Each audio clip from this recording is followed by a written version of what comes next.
Vous êtes venu pour épouser notre député du Sud-Ouest et vice-président Louis Alliot.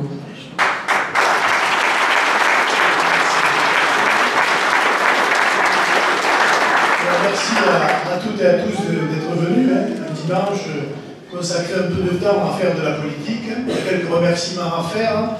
D'abord à ceux qui nous gardent, on va dire, nos anges gardiens qui surveillent à l'extérieur. C'est une mission ingrate, mais évidemment, je pense qu'il faut applaudir nos amis du DPS.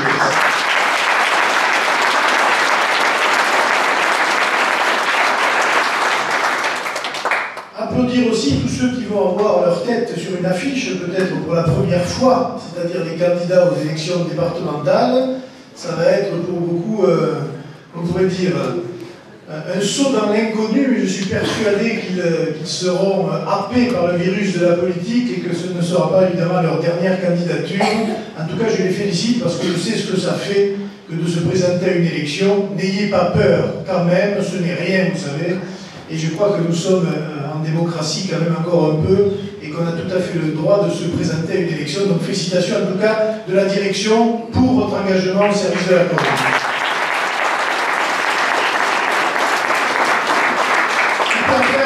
À Rémi, l'ancien responsable qui est toujours là, et à l'organisation actuelle, parce que c'est vrai que, très honnêtement, il est plus facile de militer, je le dis moi qui connais bien le département, il est plus facile de militer dans les Pyrénées-Orientales, là où je suis élu, très honnêtement, que dans le 92.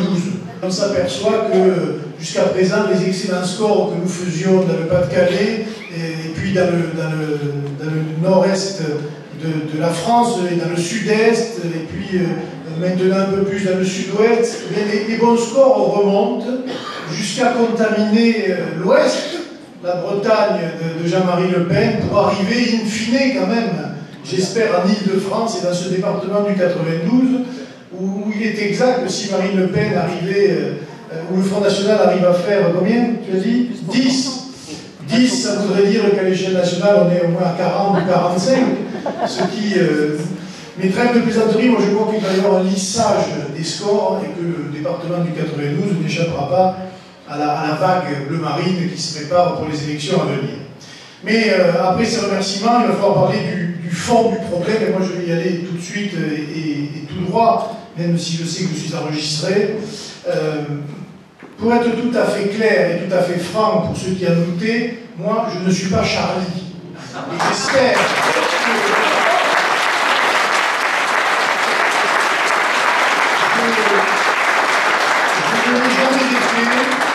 je ne le ferai jamais.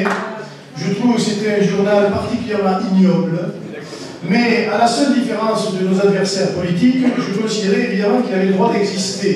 Parce que dans notre conception de la liberté, tout a le droit d'exister. Y compris d'ailleurs les ennemis de la liberté. Et je crois qu'il était un journal représentatif de cette conception de la liberté, puisque je dois dire que j'étais, excusez-moi du terme un peu de mon sud-ouest natal, un peu espanté, comme on dit chez moi, de voir sur BFM l'enterrement de M. Charb au son de l'International, le point levé, au moment et le même jour, je vous signale, où nous commémorions, pour ceux qui s'en souviennent, la mort, enfin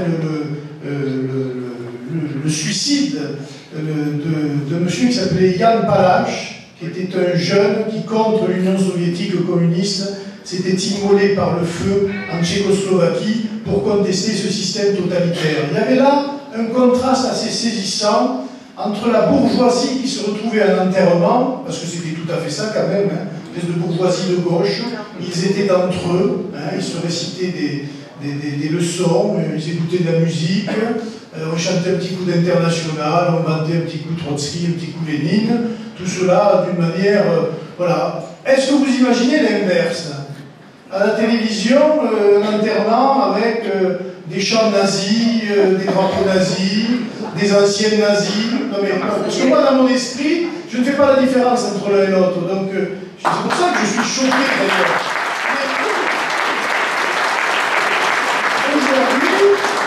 Aujourd'hui, on a l'air de croire, non pas d'ailleurs que j'ai une haine particulière contre les communistes, puisque aujourd'hui au Front National, il y a beaucoup d'anciens communistes. Mais évidemment, ces gens-là se sont battus pour un idéal et qu'ils continuent à défendre cet idéal de fraternité, de solidarité au sein du Front National, mais pas pour soutenir une vague internationale qui, qu'on le veuille ou non, s'est toujours maintenue dans tous les pays dans lesquels il s'est exercé par la contrainte, par la violence et souvent par la mort. Et quand j'entends M. Mélenchon encore hier dire « Mais imaginez si Marine Le Pen arrive voir c'est la guerre civile », c'est à mourir de rire. Car il est, lui, l'archétype du personnage et de l'idéologie, qui a conduit à la guerre civile. Ils sont les héritiers.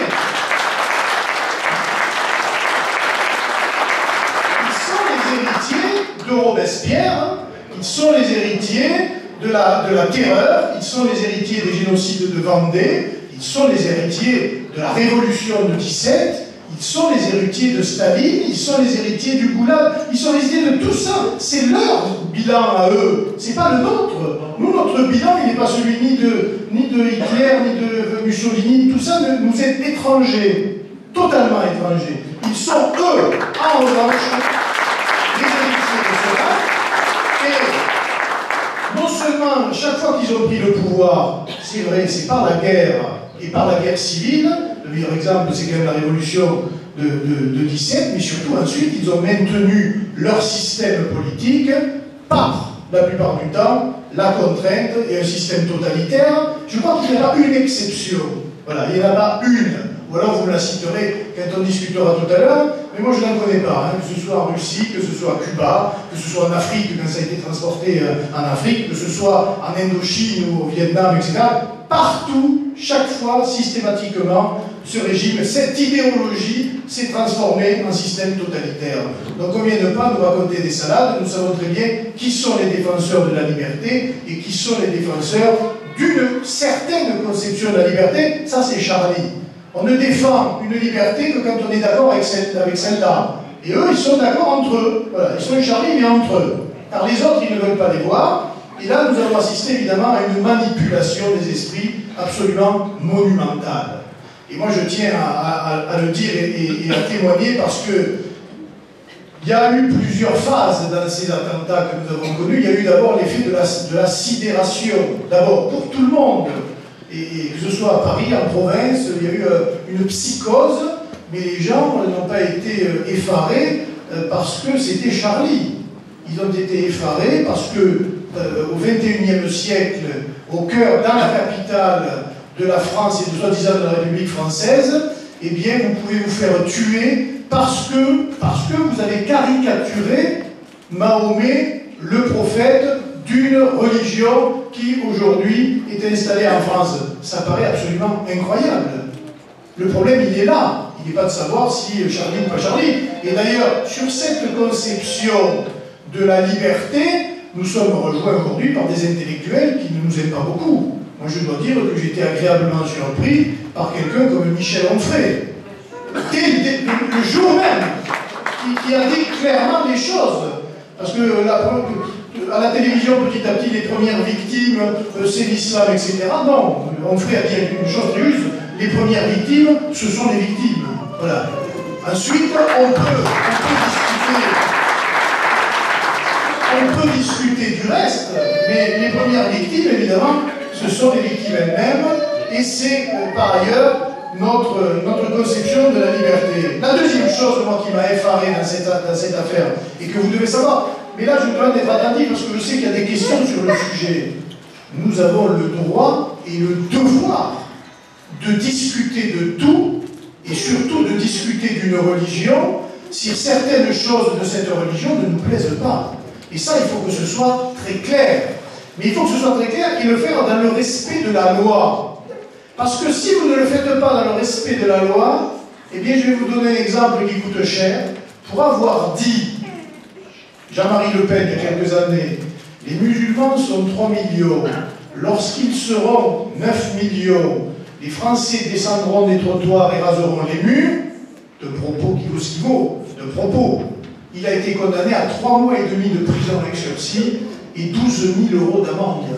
La vérité de notre droit pénal en matière de liberté d'expression se mesure eh bien, à l'aune de ce que je viens de vous dire.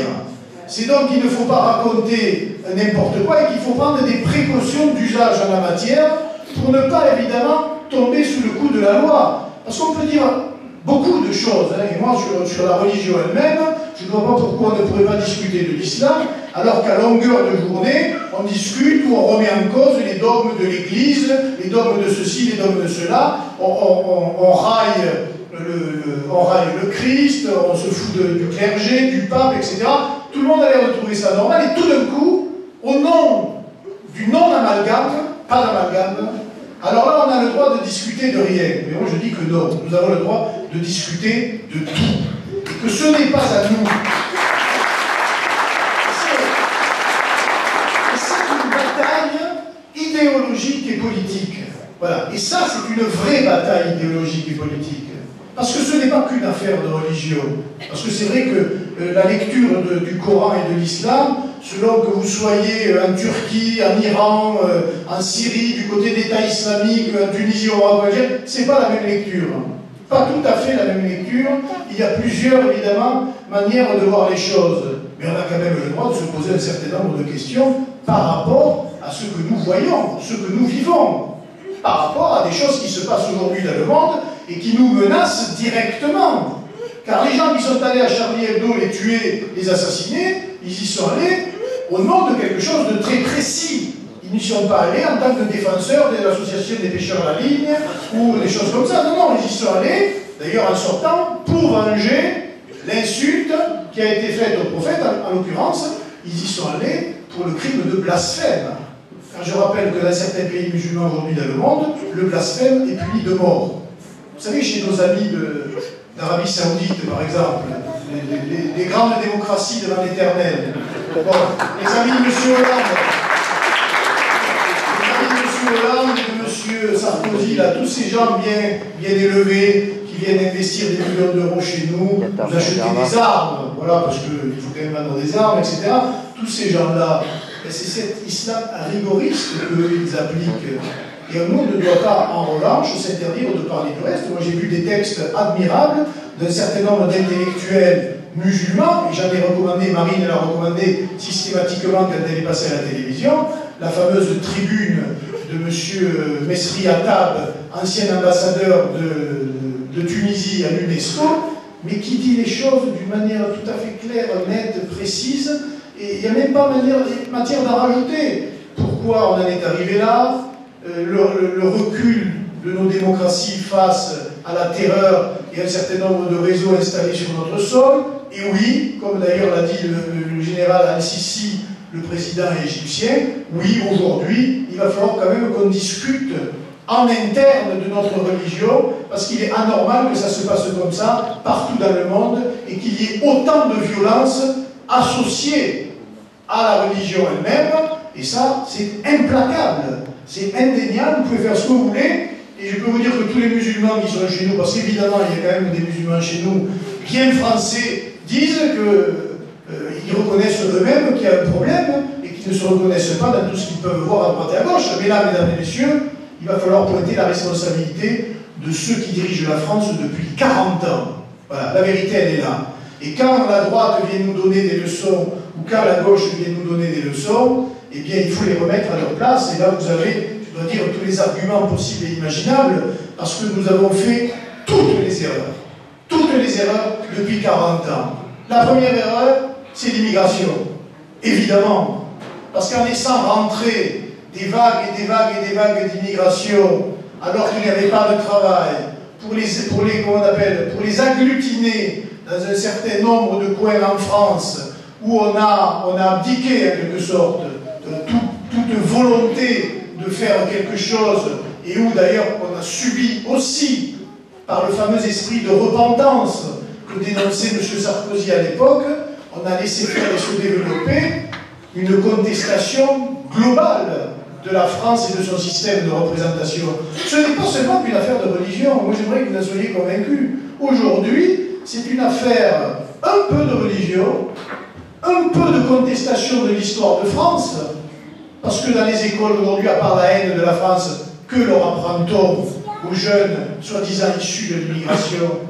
Et puis maintenant, quand vous avez la religion de plus en plus, une pression religieuse par les extrémistes religieux, une contestation de tout ce qui fait la France, et j'y reviendrai peut-être de quelques instants, et puis la voyoucratie, tout simplement, qui nagent comme des poissons dans l'eau dans un certain nombre de quartiers, et personne n'ose rien dire au nom du non-amalgame pour ne pas discriminer. Et là, vous avez la drogue, le trafic d'armes, la prostitution, tout ce que vous pouvez imaginer qui est en train de devenir, en quelque sorte, une habitude, une légalité.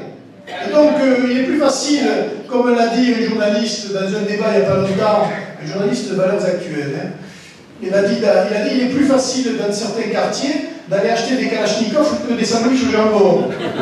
C'est pas faux.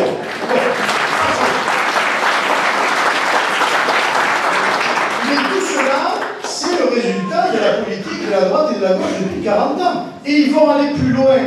C'est là que nous sommes engagés dans une course contre la montre. Car les attentats d'aujourd'hui sont en train de leur servir d'argument pour aller encore plus loin encore. Moi, j'aurais pensé que ça allait faire un électrochoc. On aurait pu penser, parce que moi, je ne me fais aucune illusion, mais on aurait pu penser que ça fasse un électrochoc dans l'intelligentsia, et qu'ils se disent, bon, alors là, maintenant, il va falloir qu'on défende la France, ses symboles, son histoire. Que nenni, mesdames et messieurs. Aujourd'hui, c'est l'inverse qui est en train de dominer dans la pensée unique.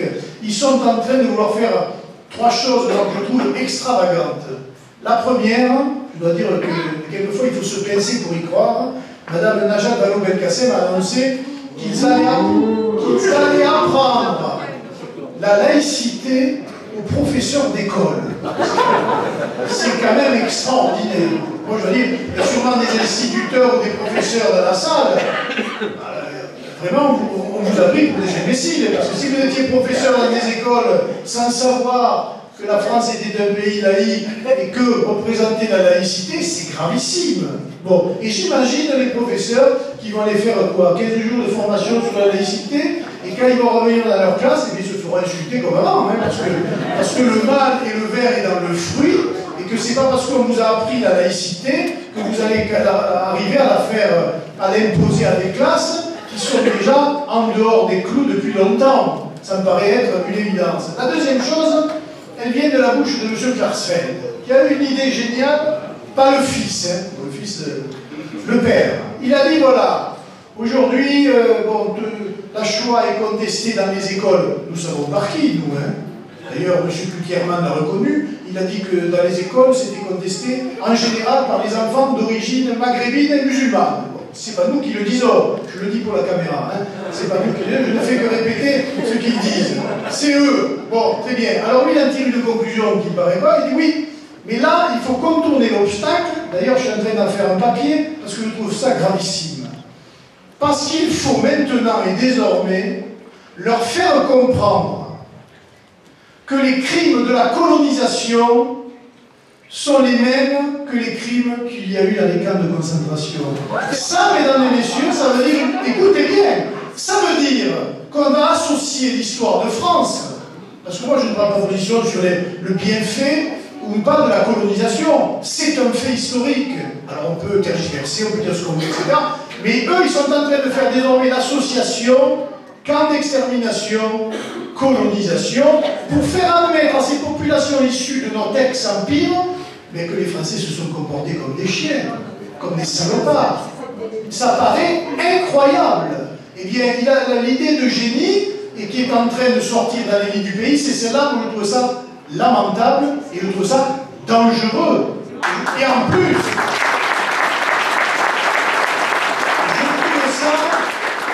particulièrement injurieux pour la France. Je n'en reviens pas qu'on ait pu même penser à ça. Bon, et bien maintenant, nous l'avons sous les yeux, et la troisième annonce, mais c'est la même bande, hein, je veux dire, c'est la même idéologie qui est là-dessous, c'est M. Benjamin Stora, le fameux professeur d'histoire tout-terrain, et tout-média surtout, qui lui n'a pas trouvé mieux que de dire, bon, il va falloir quand même maintenant dans les écoles apprendre l'histoire du Maghreb. C'est la suite logique.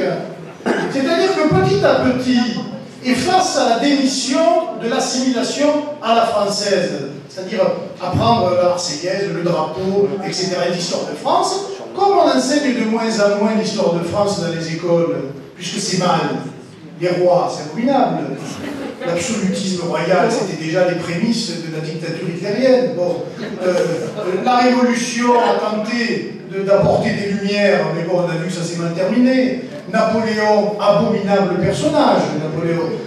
Personne ne dit que le code civil est à peu près tout ce que nous connaissons aujourd'hui en droit administratif, etc., vient à peu près du Premier Empire. Bon, bref.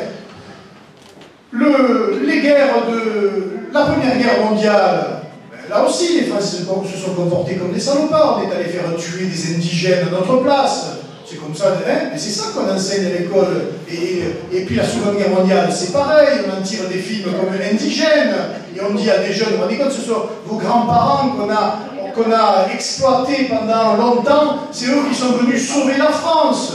Voilà. Ça, en revanche, c'est du révisionnisme historique, parce que si on prend la libération de la France par les troupes de Delattre, notamment le débarquement de Provence, il y avait autant de troupes. Et d'ailleurs, les gens ne se posaient même pas la question. Ils venaient libérer la mère patrie, qu'ils soient blancs, maghrébins, noirs, tout ce que vous voulez. Ils venaient libérer la mère patrie. Et il y avait autant de ce qu'on appelait à l'époque, à mon avis, indigènes, qu'il y avait de Français européens qui vivaient dans ces territoires-là. Il y en avait autant, et proportionnellement, si on veut aller jusqu'au bout, il y avait autant de ce qu'on appelle de pieds noirs dans ces armées-là qu'il y avait d'indigènes. Mais c'est fini, on n'en parlera plus. Aujourd'hui, dans la pensée unique, se met petit à petit. Et puis, pour le bouquet final, évidemment, c'est les guerres de décolonisation, où là, voilà, la torture, l'armée française, le massue, voilà, on s'est comporté au Sarès, et systématiquement, ce ne sont que ce genre d'histoire que nous apprenons à des élèves qui sont, je vais dire, faibles par nature, mais des enfants. Mais si des enfants, vous leur dites ça du primaire au secondaire, c'est-à-dire la haine de ce qu'a été la France, ou le côté le plus sombre de l'histoire de France, pourquoi voulez-vous qu'ils aiment la France? À un moment donné, il faut faire être clair. C'est ce que vous me dites, moi, les harkis qui sont avec moi, et j'ai fait lire moi un conseiller municipal harki, ils me disent, mais ils sont fous. Nous, on nous a pris, on nous a mis dans des camps, on nous a fait chanter la Marseillaise tous les matins devant le drapeau, on nous a mis au boulot, on nous a, etc. Et aujourd'hui, nos bourreaux, enfin les bourreaux de nos pères, arrivent, et on leur donne des allocations, on les loge, ils peuvent insulter la France, brûler le drapeau, etc. Et vous croyez que ça va se passer comme ça pendant des début?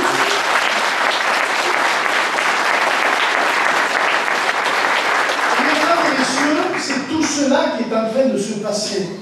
Voilà. C'est toute cette manipulation d'esprit, cette fausse organisation de la religion et de l'islam en France qui ne représente rien du tout, parce que le Conseil français du culte musulman a été une erreur historique, qui a été celle de M. Sarkozy, hein, car il n'a rien organisé du tout, il a mis dans une association des nationalités, algériens, marocains, égyptiens, etc., frères musulmans, au point qu'aujourd'hui, et on voit bien que ces gens-là sont très gênés. Par rapport aux caricatures de Mahomet, d'ailleurs, c'était très, très intéressant à voir. Parce que moi, comme je vous l'ai dit, je n'adhère pas du tout aux caricatures, quelles qu'elles soient, pas plus celles de Mahomet que de Christ ou de quoi que ce soit. Mais vous avez vu que dans ce Conseil français du culte musulman, il y a un monsieur qui s'appelle Zekri, qui a dit « Je comprends la colère des musulmans ». Il la comprend, lui. C'est le même qui tient l'observatoire contre l'islamophobie, c'est-à-dire celui qui nous fait des procès en permanence. Donc lui, il peut juger, il est juge et parti. Il peut dire que ça le choque, et en plus, il peut poursuivre ceux qui ne sont pas contents, mais qui ne sont pas contents, évidemment, de ce qu'ils peuvent voir par rapport à un certain nombre d'extrémismes religieux. Donc voilà, nous sommes aujourd'hui, dans ce temps, nous sommes dans une guerre qui est idéologique et très politique. Et quand nous sommes dans une guerre politique, il faut être très prudent. Et j'en viens, parce qu'il y a une question, et moi je vais y répondre, parce que je ne veux pas laisser dire n'importe quoi, puisqu'en plus je suis un ami, moi, de Chauprade. Voilà. L'affaire, elle est assez simple. Marine Le Pen avait une conférence de presse le vendredi à Bruxelles, et Emmerich avait promis de lui faire des éléments de langage, voilà, une note sur les événements, etc., etc. Et d'en faire une vidéo après la conférence de presse, et en disant, mais de toute façon, tu verras, tu liras les éléments de langage avant que ce soit diffusé grand public.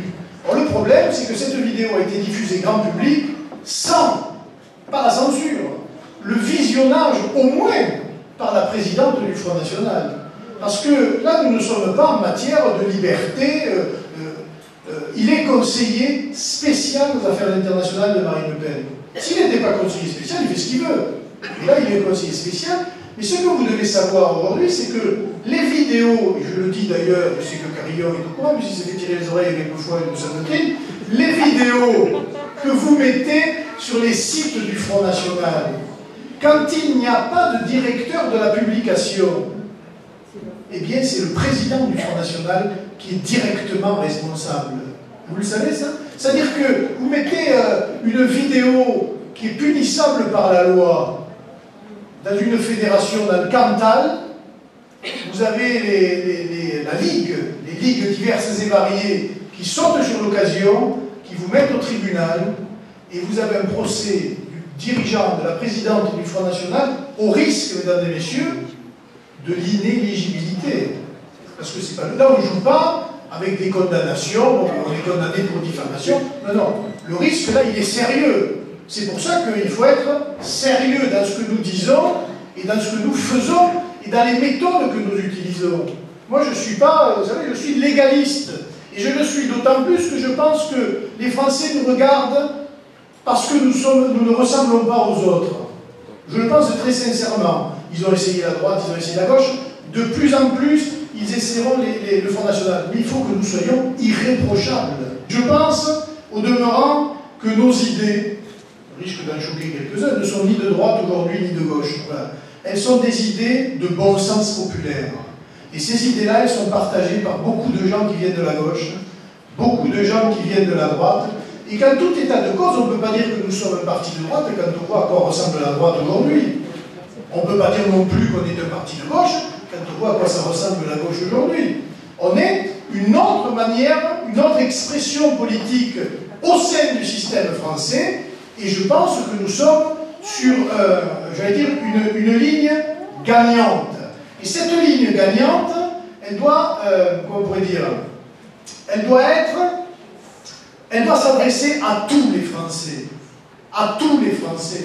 Moi, je me suis fait houspiller une fois, mais toujours pareil, sur les réseaux sociaux, parce que j'ai osé dire, oui, mais moi je parle à tous les Français, y compris aux Français musulmans. Mais moi je vous dis, oui, oui, je parle à ceux-là aussi.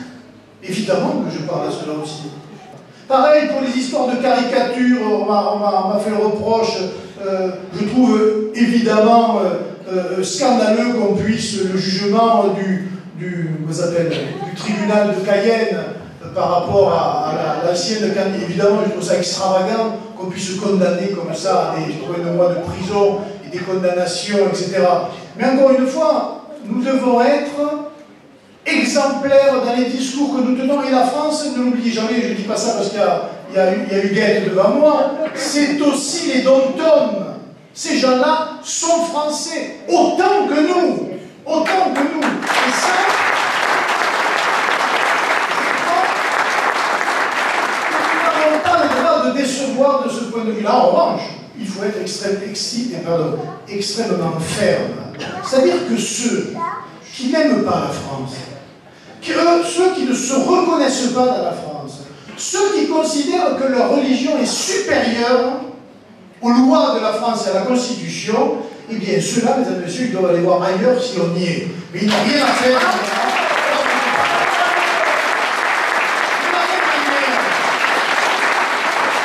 De la même manière, et je le dis pour tous, parce que moi j'ai toujours été choqué par ça, tous ceux qui veulent nous importer leur conflit du pays d'origine dans nos rues et dans nos quartiers. Et moi je vous dis, c'est valable pour tous les conflits, que ce soit en Afrique, au Moyen-Orient, où vous voulez. Écoutez, voilà, nous ne sommes pas là, nous, pour être les réceptacles de toutes les guerres du monde entier et que les gens viennent s'affronter sur notre sol. C'est pour cela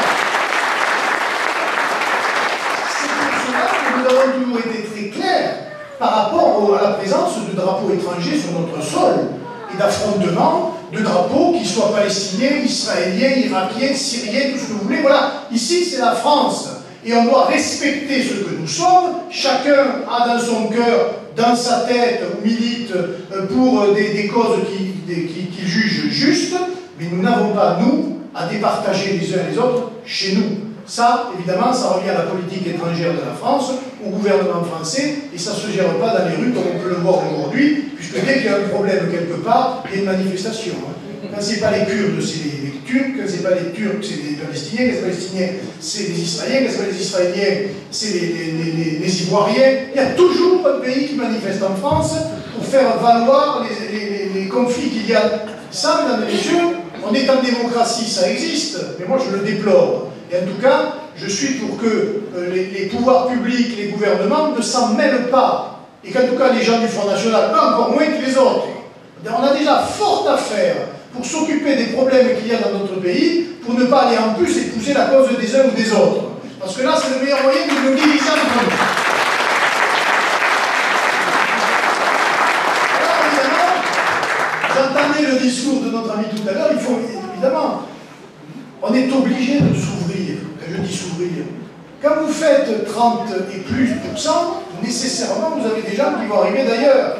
Et au milieu de ces gens qui vont arriver, très certainement, des opportunistes, des gens qui vont voir l'occasion de... Eh bien, je pense que les fédérations du Front National sont là aussi, j'allais dire, pour les mettre au pli. C'est-à-dire pour bien les accueillir, attention, ne vous méprenez pas sur ce que je dis. C'est-à-dire pour les accueillir, mais voilà, il faut qu'entre nous, il n'y ait aucun tabou, il n'y ait aucune... Voilà, ils arrivent, ils sont accueillis, ils militent avec nous. C'est pas parce qu'ils seront à gauche ou qu'ils viennent de l'UMP qu'ils doivent être rejetés, ou de je ne sais où, pas du tout. Nous sommes maintenant une famille. Cette famille, c'est la grande famille française, elle est diverse, elle est variée, et j'espère bien que quand nous aurons plus de 50%, il y aura des gens qui se seront trompés, évidemment, dans leur parcours politique passé. Et c'est bien normal, d'ailleurs. Mais nous devons quand même garder à l'esprit, toujours, cet esprit de rassemblement de quelques personnes qui viennent chez nous, de quelques milieux, de quelque origine, de quelques conditions que ce soit. Nous n'avons pas le droit de rejeter les gens qui, aujourd'hui, considèrent que le principal devoir, c'est de sauver la France. Là, mesdames et messieurs, nous ne devons pas, parce que c'est une horrible faute absolument incroyable.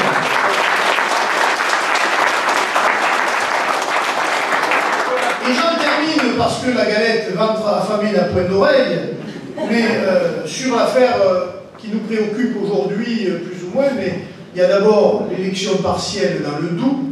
On croise les doigts, hein, parce qu'on verra bien si les Français, dans cette circonscription très socialiste, attention, parce que quand vous écoutez la télévision, on dirait que la circonscription était Front National depuis l'origine. Non, M. Moscovici, au premier tour, il a fait 40% la dernière fois. C'est une circonscription socialiste. Voilà. Si nous sommes en tête ce soir, ça voudra dire beaucoup de choses. Quand on regarde les enquêtes d'opinion aujourd'hui, on voit bien qu'il y a un vent porteur. Mais soyons prudents et nous regarderons évidemment ce résultat avec attention. L'autre, évidemment, information très importante à regarder, c'est la victoire de Syriza en Grèce. Et nous ne la regardons pas parce que nous partageons avec Syriza son fond politique, évidemment, puisqu'il est aux antipodes de ce que nous pensons en matière d'immigration et même en matière d'Europe, puisqu'il a toujours dit que eux s'inscrivaient dans une logique européenne et de l'Union européenne. Mais ce qui est intéressant, c'est qu'aujourd'hui, ils se confrontent à cette Europe-là, à la Commission de Bruxelles, au Parlement européen, et de ce point de vue-là, nous ne pouvons que les soutenir. Tout ce qu'ils feront pour contrecarrer et combattre l'idéologie qui prévaut à Bruxelles est la bienvenue, d'où qu'elle vienne. Et d'ailleurs, ils se sont alliés avec des gens de droite, entre guillemets, des Grecs souverainistes. Ça montre d'abord que cette gauche grecque n'est pas aussi sectaire que la gauche de M. Mélenchon. Parce que vous avez vu d'ailleurs, la première chose que ces gens-là ont dit, ils ont crié victoire, on a gagné, en Grèce. Là-bas. Et puis surtout, Marine Le Pen, c'est abominable, c'est la guerre civile, etc. Donc là, manifestement, il y a quand même deux conceptions du pouvoir en général et de la manière dont on arrive aux affaires et dont on pratique le pouvoir Et nous allons regarder attentivement tout cela. Je dois vous dire, moi, que j'ai quelques inquiétudes sur les premiers pas de ce gouvernement, parce que certes, ils ont mis des ministres très contestataires, mais par exemple, ils viennent de prendre comme cabinet conseil en matière d'économie le cabinet Lazare. Bon, cabinet Lazare européen qui a commencé par dire que non, on ne voulait surtout pas sortir de l'Europe, que les dettes privées avaient déjà été négociées, et pour cause, c'est nous qui les avons payées quand même, donc elles ont été dégonflées de je ne sais combien de milliards, et là donc ils veulent s'attaquer aux dettes publiques. Alors que ce soit clair, hein, quand vous entendez ça, dette publique, c'est votre portefeuille, hein, c'est rien d'autre. C'est pas les banques qui vont payer, c'est comme ça, c'est le contribuable français qui paiera et tous les contribuables d'Europe. Donc je suis quand même assez circonspect sur la méthode, parce que moi je veux bien qu'on soit très fraternel avec les Grecs, hein, qui sont le berceau de la démocratie, mais je ne veux pas non plus que ça se fasse à n'importe quel prix, ou qu'ils nous prennent pour des andouilles quand même. Hein. Parce que si le jeu consiste à tout faire pour rester dans l'Europe, mais à tout faire pour faire payer les autres, la ficelle est un peu grosse quand même. En revanche, si le jeu consiste à être dans l'Europe pour contester le système et faire tomber la Commission et cette idéologie, là évidemment nous sommes preneurs, nous soutiendrons évidemment, nous soutiendrons au Parlement européen. Donc pour conclure, je dois dire, ayez quand même évidemment espoir. J'ai dressé un peu un tableau apocalyptique de la situation, mais dans plusieurs domaines, c'est très inquiétant. Même si les drapeaux en tombent, même si évidemment, mais je pense que nous sommes là dans une prise de conscience générale et que nous sommes l'instrument, voilà, je vous le dis, l'objectif général, celui de défendre la France, celui de rassembler pour la défendre, celui de dire les choses clairement et de ne pas mollir sur un certain nombre de sujets importants, dont l'immigration, dont le radicalisme aujourd'hui islamique, dont la pensée de gauche qui est en train aujourd'hui d'occuper tous nos médias, il faut bien le dire, sans réel résultat. Parce que pendant un mois, ils ont dit le Front National s'est trompé, Marine Le Pen s'est trompée, ils auraient dû aller manifester, c'est fini, quelle erreur historique, c'est abominable. Ils se sont auto-congratulés, et puis le jour où ils ont fait l'enquête d'opinion, boum, Marine Le Pen 30%, M. Sarkozy 24%, et les socialistes encore plus bas. Donc si vous voulez, il y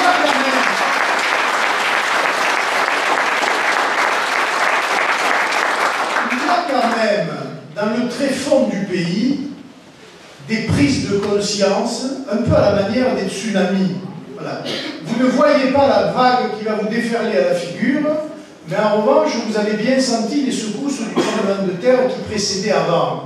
Eh bien, je crois que nous en sommes là, dans ces premières secousses sismiques, avant le tremblement de terre et le tsunami électoral et bleu-blanc-rouge que la France connaîtra dans les années qui arrivent. Le tout est de savoir, évidemment, c'est une question de temps. Et moi, je ne suis ni un sismologue, ni Madame Irma, mais en tout cas, je peux vous dire que nous ferons tout, absolument tout, pour remporter la victoire et pour sauver le pays de la décadence dans laquelle il se trouve. Merci.